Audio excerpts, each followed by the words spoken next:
पंतप्रधान मोदींच्या अध्यक्षतेखाली केंद्रीय कॅबिनेटची नव्या वर्षातली आज पहिली बैठक। मोदी सरकार कोणते मोठे निर्णय घेणार याकडे लक्ष।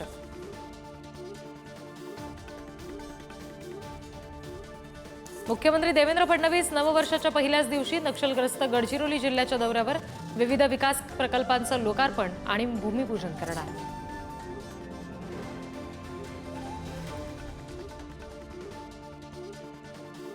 राज्यातील स्थानिक स्वराज्य संस्थांच्या निवडणुका नवीन वर्षात 22 जानेवारीच्या सुप्रीम कोर्टातील सुनावणीनंतर महापालिका, नगर परिषद, जिल्हा परिषदेच्या निवडणुकांचा मार्ग मोकळा होण्याची शक्यता। नव्या वर्षात घरबसल्या मंत्रालयातील प्रवेशाचा पास ॲपवरून काढता येणार। सामान्यांना ताटकळत बसण्याची गरज नाही, सुरक्षा यंत्रणेला लाभ।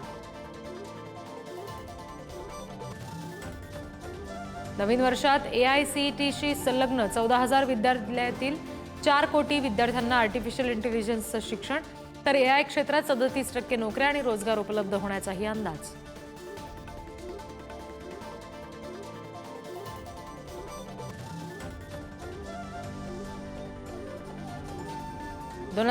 ला बाय बाय करत जगभरात नववर्षाचं जल्लोषात स्वागत। Sydney, Auckland, Tokyo, Beijing, Paris, New York, दुबईमध्ये जोरदार आतषबाजी।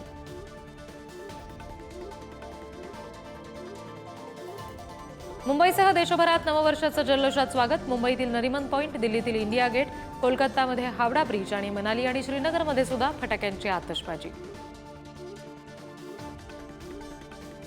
नववर्षानिमित्त राज्यभरातील मंदिरांमध्ये भाविकांच्या दर्शनासाठी रांगा। साईबाबा, सिद्धिविनायक, अंबाबाई, तुळजाभवानी मंदिरात पहाटेपासूनच भाविकांची रीघ।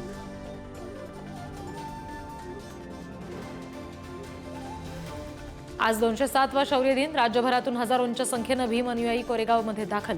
प्रकाश आंबेडकरांकडून अभिवादन। शौर्य दिनानिमित्त चोख पोलीस।